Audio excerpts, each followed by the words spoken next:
E agora eu queria falar de uma coisa que é um assunto que, cara, eu acho que da Bíblia é um dos assuntos que eu mais estudei, que é escatologia, que são os tempos Finais. finais. O que está acontecendo? A gente está vivendo os tempos finais, há sinais, segundo a Bíblia, proféticos, e a gente não falou dessa pedra Ah, tá. Isso também. aqui é uma coisa simples. Depois eu falo Tá dela. bom. Bom, na verdade, Porque tem esse movimento, né? A claro, pandemia faz parte claro, disso, o anticristo já está aí. Aliás, a gente está perto da segunda volta de claro, eu Cristo, acredito que sim. sim? Mas vamos lembrar uma coisa. Quando os discípulos perguntaram para Jesus que sinal haverá de tua vinda e da consumação dos séculos, do fim do mundo, Jesus falou assim: olha, cuidado que ninguém engane vocês. Porque Primeira coisa que ele já virão, falou. cuidado, virão muitos em meu nome dizendo eu sou o Cristo, e enganarão a muitos. Certamente, isso está em Mateus capítulo 24. Depois, quem tiver uma Bíblia em casa, procurem Mateus capítulo 24. Ele fala o seguinte: certamente vocês ouvirão falar de guerras e rumores de guerras. Não se assustem, ainda não é o fim. Se levantará nação contra nação, reino contra reino. Haverá fomes e terremotos em vários lugares. Mas isso é apenas o princípio das dores. Princípio das dores, exatamente. Então veja bem, guerra tem no mundo desde que o mundo é mundo. É. Fome, a Bíblia fala fome no Egito na época de José. Então não vou falar assim, o mundo está chegando ao fim porque está tendo guerra. O mundo está chegando ao fim porque está tendo fome. Não faz sentido. Mas o Apocalipse coloca alguns elementos que indicavam quando nós estivéssemos chegando próximos ao fim. Embora, nota de rodapé aqui, ninguém sabe o dia nem a hora da volta de Jesus. É estupidez. Tentar adivinhar. Não, claro, não podemos isso. Você entendeu? Bom, mas a gente pode saber a proximidade dos tempos em que vivemos.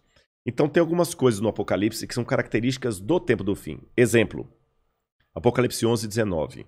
Diz assim: as nações ficaram iradas. Chegou, porém, o juízo de Deus, e o tempo determinado para ele dar o prêmio aos seus santos e aos profetas, e o tempo para destruir os que estão destruindo a terra. Ora, na época de Cristo não tinha como destruir a terra. O Apocalipse estava fazendo uma profecia de uma época em que a terra poderia ser destruída por seres humanos, coisa que na época do Apocalipse não tinha como. E ele fala depois das pragas de Deus que iriam cair. Essas pragas não caíram ainda. Mas os vislumbres dela. Não caíram? Não. A peste não é. A do Apocalipse, né? É. Mas os vislumbres delas podem estar já batendo as portas. Quer um Tá. exemplo? Quer. Diz que um anjo derramou a sua taça sobre o sol, e foi-lhe dado queimar aos homens com grande fogo. Os homens se queimavam com um intenso calor e blasfemavam o nome de Deus que tinha autoridade sobre essa praga.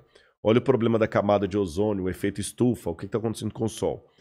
O outro anjo derramou a sua taça sobre os rios e fontes d'água e mares, que se tornaram como sangue de morto.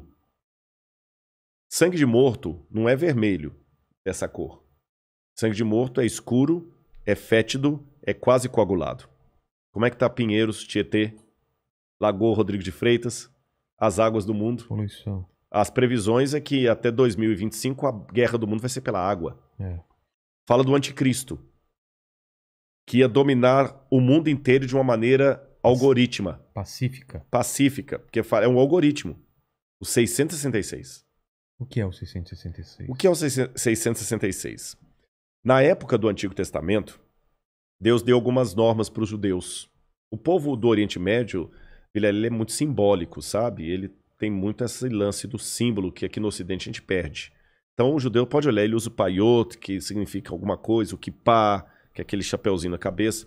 E Deus falou o seguinte: olha, vocês vão pegar a lei de Deus, escrever um resumo da lei de Deus, e vão colocar por frontal entre os olhos, numa caixinha aqui, e também na mão de vocês.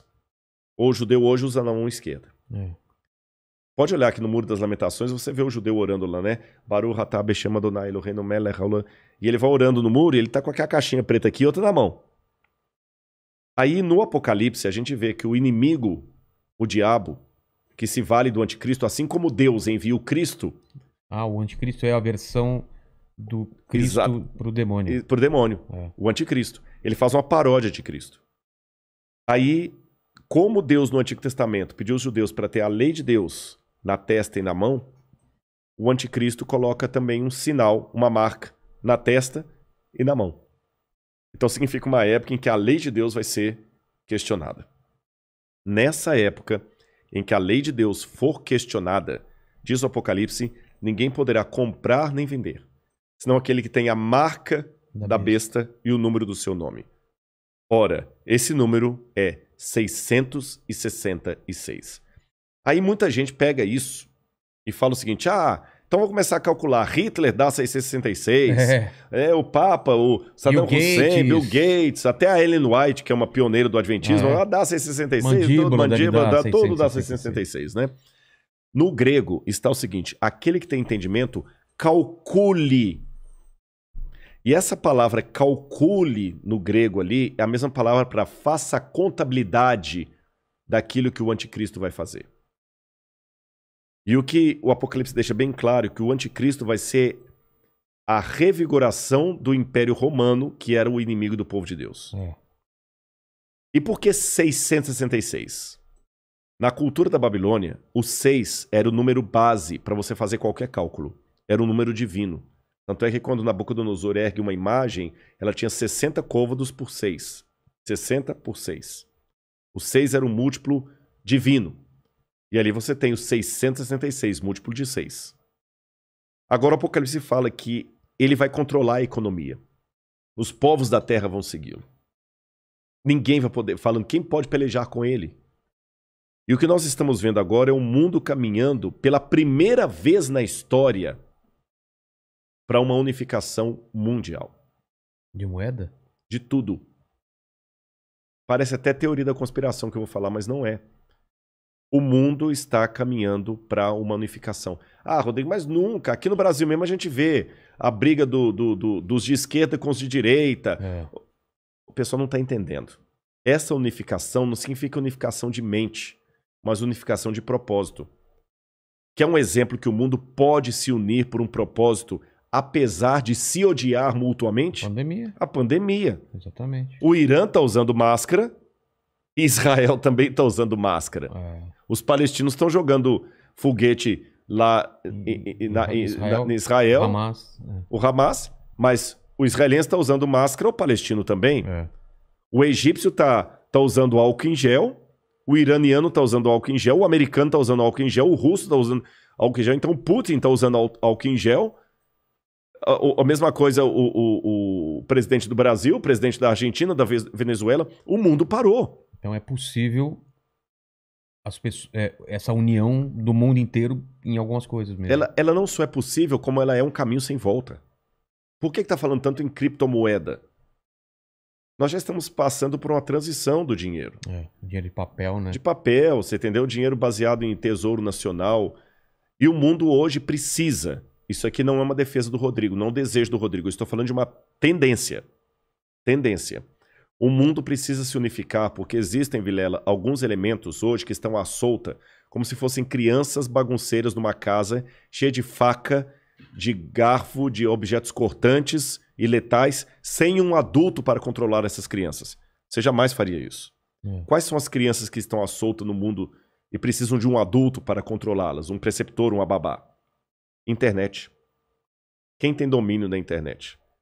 Você na internet você pode encontrar o podcast do Inteligência Ilimitada, mas você também pode encontrar uma fórmula para fazer um coquetel Molotov.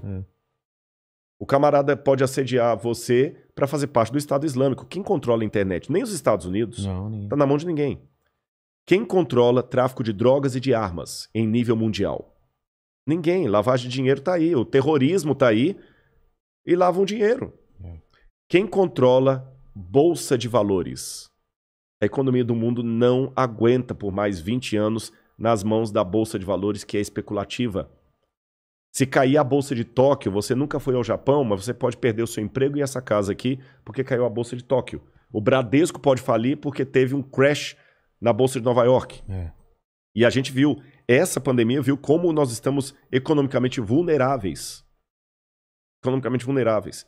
Quem controla o terrorismo mundial? Então esses elementos... mais um. A ecologia. Não quero entrar no debate se a Amazônia é nossa ou não é nossa. O fato é que se a gente não cuidar da Amazônia, o mundo todo se ferra, caramba. Você tá entendendo? Então não tem mais esse negócio assim, é meu. Então hoje a gente precisa de um governo único que com leis mundiais controle a internet, bolsa de valores, que vai desaparecer, o reset tá aí, controle a economia, gastos, terrorismo e tudo mais. E os países, por mais que continue havendo direita e esquerda, situação e oposição, não interessa, Islã e cristianismo, vai precisar se unir, não porque eles se amam, porque não tem outro jeito. E essa união está muito parecida com o caminho de preparação para o anticristo. Agora, a minha questão aqui não é cair naquela esquizofrenia escatológica de achar agora que qualquer coisa eu tenho que evitar porque senão é uma marca da besta. Eu já vi gente, isso aqui é sério, que não quer deixar colocar o revolvinho da temperatura na testa da mão, porque aquele é a marca da besta. Calma. Estupidez, não tem nada a ver um negócio desse, gente, tá bom? Agora, quando esse governo único se interpuser entre a minha fidelidade a Deus e a minha fidelidade ao Estado, esse é o único momento em que eu estou livre perante Deus para ter uma desobediência civil, social. Porque a própria Bíblia me ensina a ser obediente às autoridades constituintes. Mesmo quando Nero estava no poder, Pedro escreveu: respeitem as autoridades constituídas. A César o que é de César. Dai César o que é de César. Pague os impostos. Seja um bom cidadão. Que a crise não venha por culpa de vocês. A Bíblia me ensina a ser um bom cidadão. Porém, a própria Bíblia fala: quando o governo der uma ordem... A Bíblia não diz isso explicitamente. Diz assim, em termos filosóficos. Sim. Quando o governo der uma lei que vá contra os mandamentos da lei de Deus, como os companheiros de Daniel na Babilônia, enfrente a morte se preciso for, mas não ceda. Talvez essa seja a diferença de um teólogo apaixonado por Deus e pela Bíblia e alguém que simplesmente é um acadêmico livre. Porque que especialista em literatura inglesa, em sã consciência, teria coragem de morrer por sua interpretação de Shakespeare? Mas a Bíblia é um livro que já levou muitos ao martírio para não abrir mão daquilo que a Bíblia ensina. Falou que a segunda vinda de Cristo está próxima. Mas, segundo os eventos, o anticristo chega antes. Chega antes. Não é? Ele antecede a volta de Jesus. E já está por aqui? Você acha? Eu acredito assim, lendo a Bíblia, o anticristo, ele é um poder, era o poder romano, porque João já falava lá, o anticristo já opera entre nós. E João fala, muitos anticristos já saíram pelo mundo. Ele só está aguardando aquilo que o detém. Então o anticristo naquele tempo era Roma. Os exegetas veem, a besta era Roma. Só que a Bíblia fala, através do apóstolo Paulo, que havia uma grande apostasia do povo de Deus. Que palavra é essa, apostasia? Eles abandonariam a fé, se uniriam a Roma, e Roma no futuro voltaria travestida de cristã, por isso que é o anticristo, nome que não aparece no Apocalipse, mas aparece nas epístolas de João. Ah, tá. Anticristo, anti em grego, é aquele que toma o lugar de. Então o anticristo é aquele que toma o lugar de Cristo e vai dominar o mundo. Então a minha sugestão para todos é o seguinte, fiquem atentos às propostas governamentais. Qualquer coisa que não infrinja a minha fé naquilo que eu entendo pela Bíblia ser o correto, eu vou seguir. Eu vou me vacinar. Eu não vou ficar caindo em teoria da conspiração. Ah, mas a vacina é uma maneira de aniquilar 1/3 da humanidade. Eu acho que vai ser muito mais fácil eu vou me vacinar. Só não vou tomar a Coronavac, né? Que está questionada aí, senão eu não posso entrar em Israel. Mas eu vou me vacinar. Israel não aceita. Não aceitou muitos países da Europa não aceitam a Coronavac. Né? Lamento o Butantan aí, mas a menos que mude o cenário, a Coronavac não está sendo aceita. A Pfizer, ou a Moderna, ou a outra, lá de Oxford. Essas são aceitas. Mas eu vou me vacinar. Você está entendendo? Agora, não vou cair em teoria da conspiração. Agora, o dia que houver uma lei que se interpuser entre a minha fidelidade e aquilo que Deus pediu de mim, aí eu estou disposto a enfrentar até a morte.